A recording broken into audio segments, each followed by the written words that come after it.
You might think it's harmless, just a natural slowdown with age, but if you've stopped masturbating after 60, your body and brain may already be suffering in ways no one warned you about. I'm Dr. Evelyn Hart, men's health specialist with over 30 years of experience helping older men regain their energy, clarity, and confidence. Today, I want to talk about one of the most overlooked and most misunderstood aspects of aging. Solo intimacy, not for pleasure's sake but for your health. Stay with me because by the end of this video you'll discover how this quiet act affects your prostate, your mental sharpness, and even your sense of identity and what you can do to protect them. Let's start with the first system to suffer when this part of your life goes quiet, your prostate. When a man begins to feel less sharp, less energetic, or less himself, it's easy to point to the brain, to mood, or even to the passage of time. But before any of those begin to change, there's often a quieter part of the body that starts signaling first, the prostate. I remember one patient, James, a retired engineer in his early 70s. He was sharp, disciplined, and in good health, or so he thought. He came to me not for a serious diagnosis, but because he was waking up 5, sometimes 6 times a night to urinate. It's probably just age, he told me, brushing it off with a shrug. But when we talked further, it became clear he had quietly stopped engaging in any form of sexual activity. Not because of illness or shame, just because life had slowed and he figured that part of himself wasn't needed anymore. What James didn't know and what many men don't realize is that this slowdown comes at a price. You see, the prostate isn't just some dormant organ sitting quietly in the background. It's active, it produces fluid, it expands and contracts. And like any part of your body, it suffers when neglected. Without regular release through ejaculation, the fluid inside the prostate can stagnate. That stagnation can lead to inflammation. Over time, inflammation becomes pressure. That pressure builds against the urethra and surrounding tissue. The result? Weaker urine flow, frequent urges, a heavy, uncomfortable sensation that doesn't quite go away. It's not just annoying, it's a sign your body is struggling to clear what's been left behind. James's story took a difficult turn. That pressure led to benign prostatic hyperplasia, or BPH. It's a non-cancerous enlargement of the prostate that affects over half of men over 60. His nights became fragmented, his sleep shallow, and his anxiety high. He never wanted to be far from a bathroom. Eventually, his symptoms became so disruptive that he was scheduled for a surgical procedure to relieve the blockage. But a few weeks before his operation, after we spoke again, he made a simple decision. To return to a basic rhythm of self-care just 2 or 3 times a week. No pressure, no expectations, just reconnecting with his body. And slowly things began to shift. His sleep improved, his urgency decreased. And after a follow-up scan, his surgery was canceled. The pressure in his prostate had eased. It's not magic, it's physiology. Ejaculation helps flush the gland, it reduces the buildup of old fluid and inflammation. It keeps the internal system active. When you abandon this function, you're not just giving up pleasure, you're risking discomfort, loss of control, and a quiet progression toward conditions that steal your independence. You might be treating symptoms, pills for sleep, for urgency, for energy, without realizing that the cause lies not in your age but in your intimacy routine. And yet, as important as this gland is to your comfort, it's only the beginning.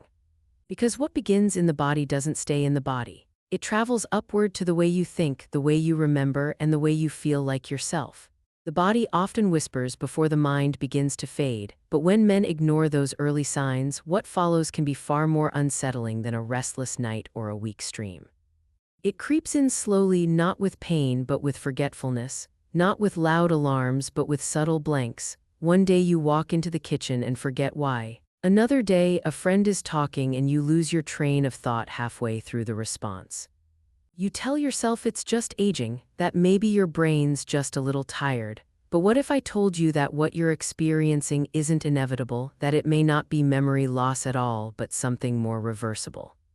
I've worked with men for decades and I've seen this pattern too many times to count. They come in worried about their mind. They've noticed that names slip more often, that focus comes and goes. One man I remember well was a retired chess instructor named Henry. He used to play every week at the community center, sharp as ever, strategic to the core. But over a few months, he began missing moves, forgetting patterns that once came to him in his sleep. He stopped playing altogether, quietly ashamed.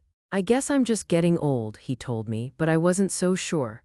When I asked him about his lifestyle, sleep, diet, movement, and intimacy, he admitted almost apologetically that physical intimacy had been completely absent for years. What many don't realize is that sexual activity, including solo intimacy, is deeply tied to brain chemistry. When you engage in it, your brain releases dopamine, the motivation chemical, serotonin, the mood stabilizer, and oxytocin, the bonding hormone. These aren't just for pleasure, they're foundational for clarity, memory, and emotional resilience. More importantly, arousal increases blood flow to the brain while reducing cortisol, the stress hormone that in high levels can actually damage memory centers over time.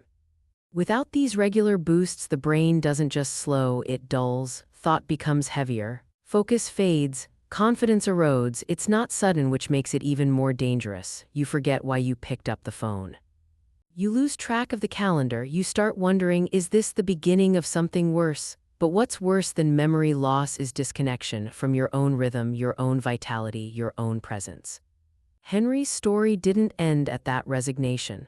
With a little encouragement, he began rebuilding small habits of self-care, including reintroducing gentle self-touch into his weekly routine, and gradually, the fog began to lift.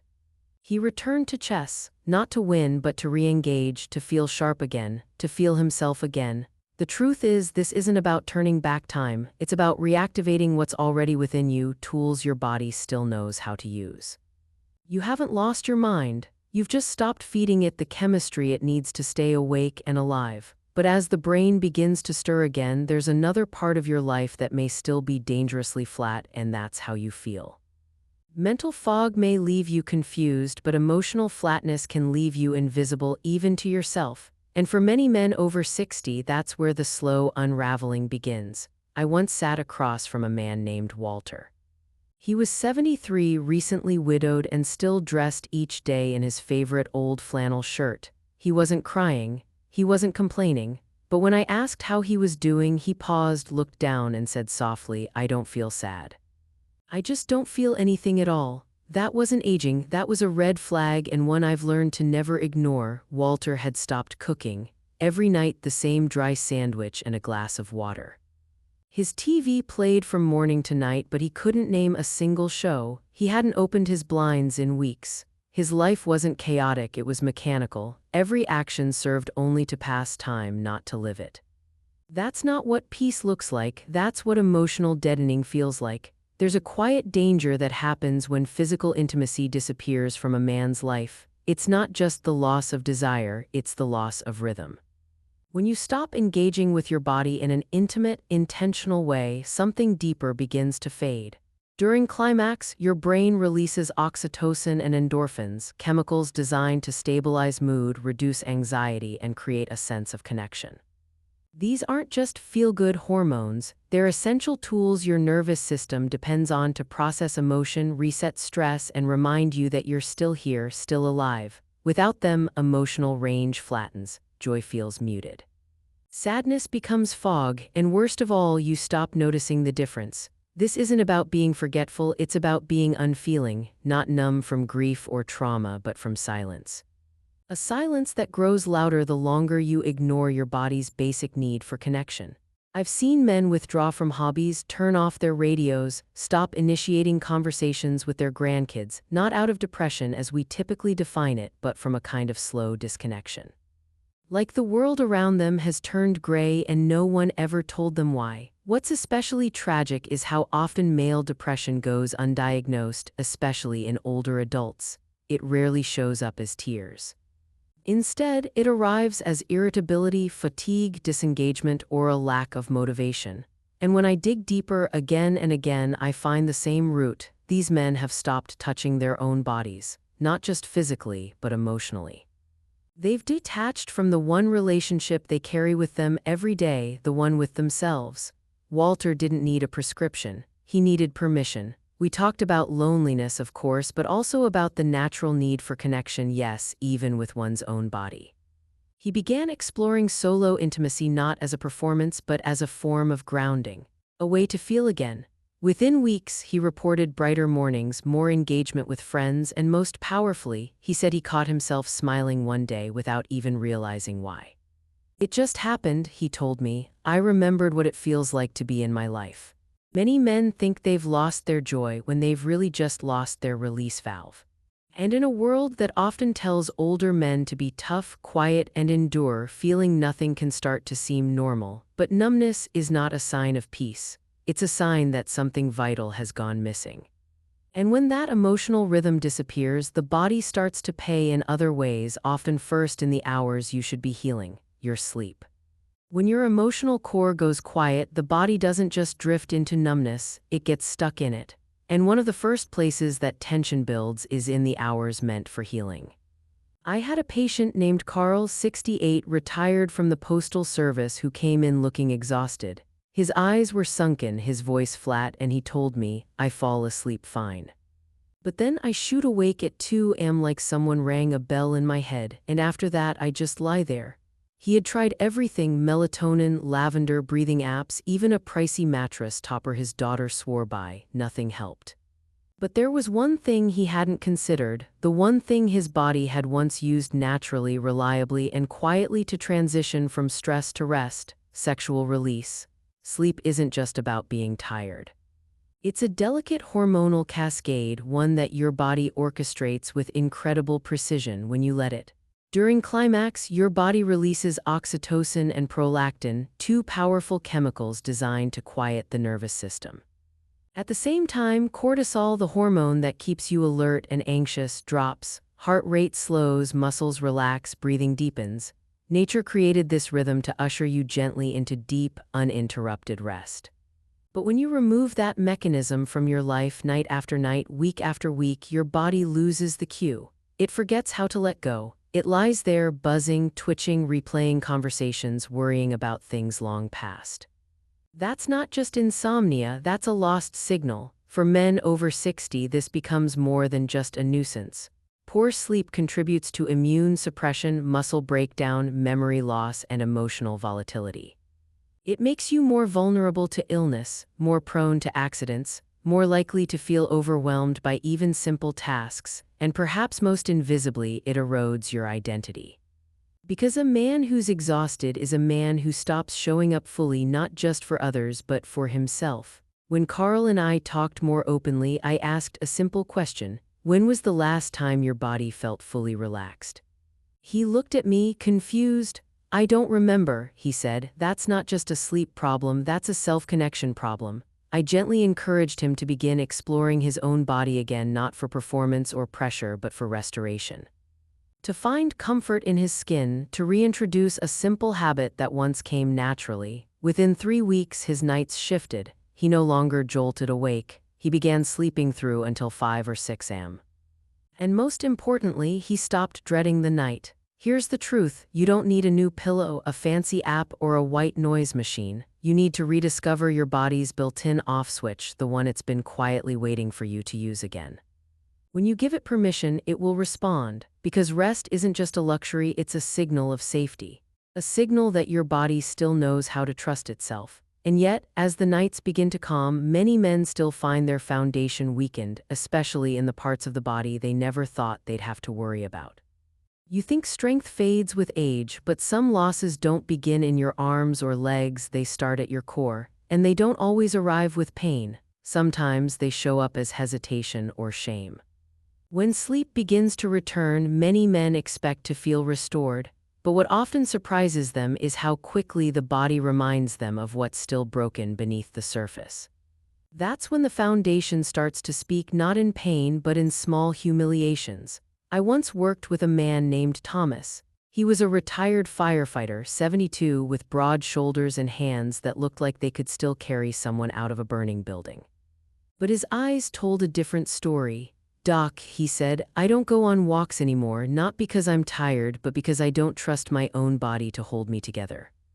What Thomas was experiencing wasn't weakness in the way most people imagine it. It wasn't about age or energy. It was about a silent system most men don't even know exists until it starts failing them: the pelvic floor.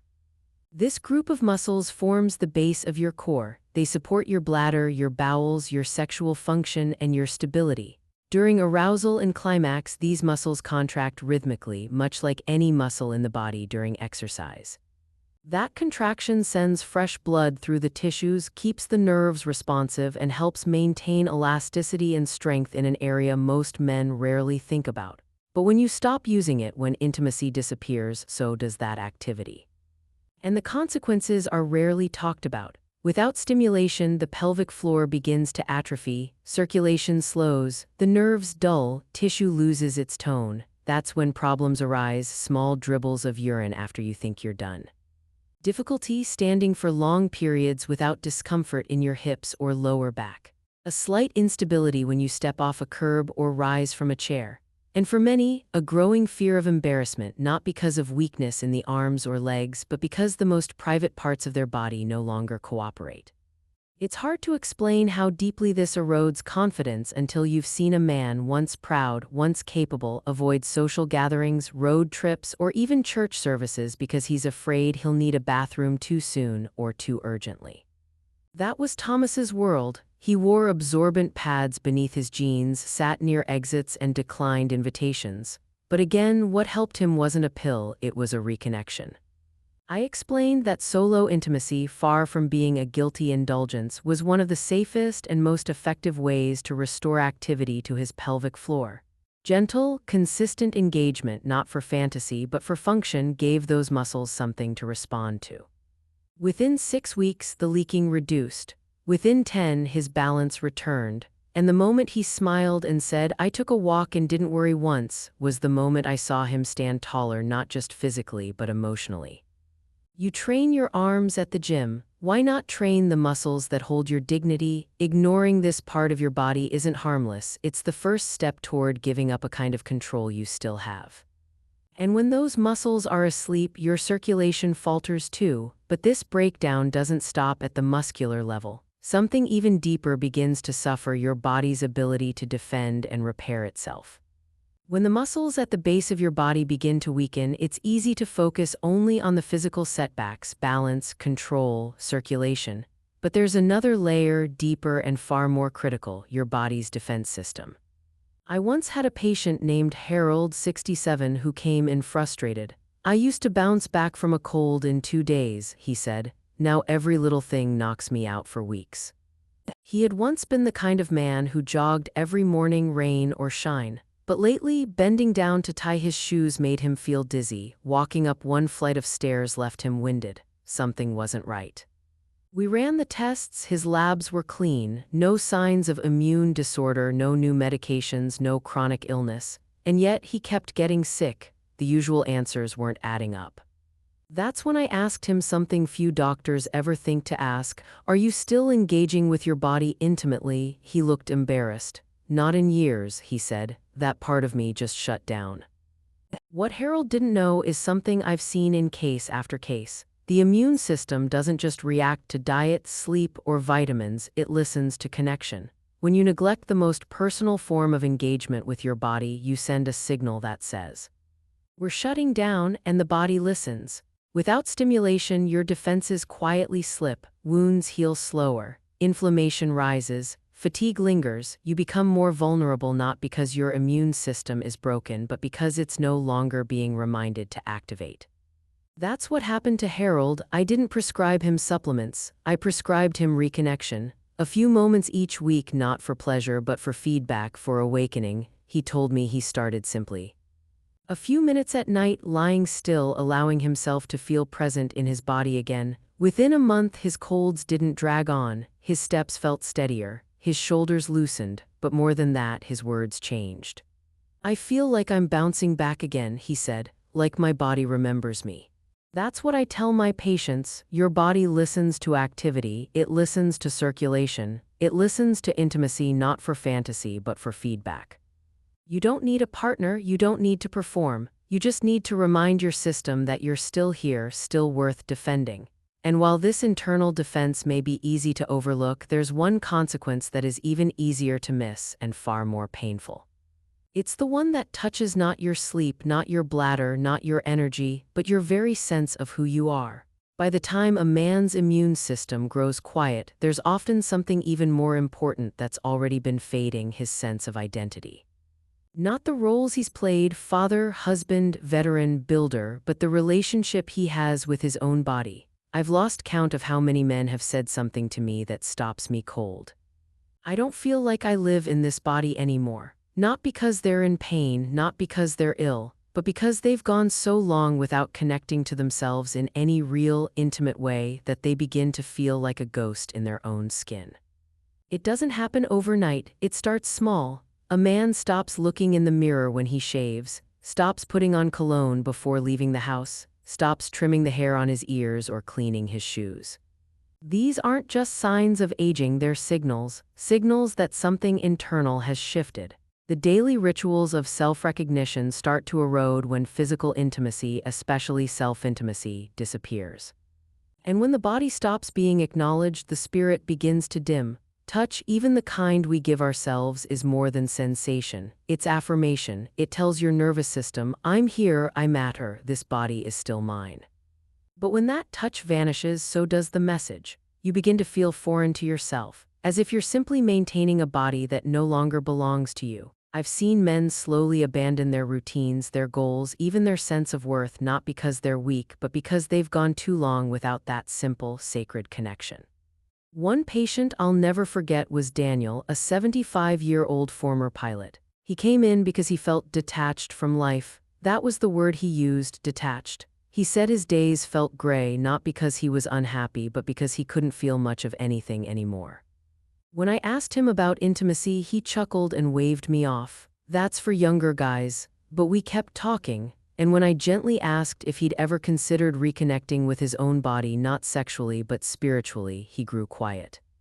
The next time I saw him, he said something I'll carry with me for years. I stood in the mirror the other day, fully naked, not judging, just looking, and for the first time in years, I felt like I belonged. You see, you're not disappearing. You've just been too quiet for too long. That man you were, the one who laughed loudly, stood tall, moved with confidence, he's not gone, he's waiting. And often the doorway back to him begins with something as simple as gentle self-touch. Not to relive the past, but to reclaim the present. Because when you acknowledge your body again, you reclaim presence. When you move with intention again, you reclaim confidence.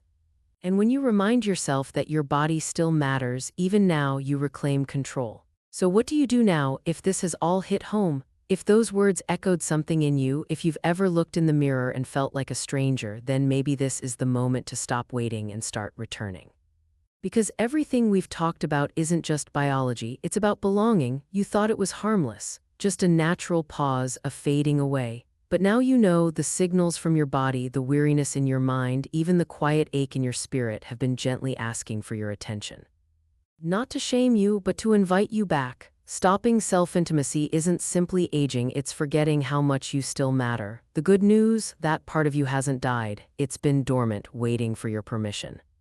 You don't need to reverse time, you only need to reconnect with your skin, your strength, your sense of self. Because when you do, something beautiful happens. You begin to show up again. In small ways, then bigger ones, your posture changes.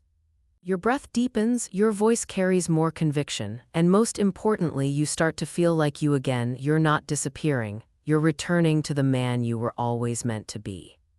If this message touched something deep inside you, like, comment, and share it with another man who might be quietly struggling. And subscribe to Stronger After 60, we're here to walk this path together.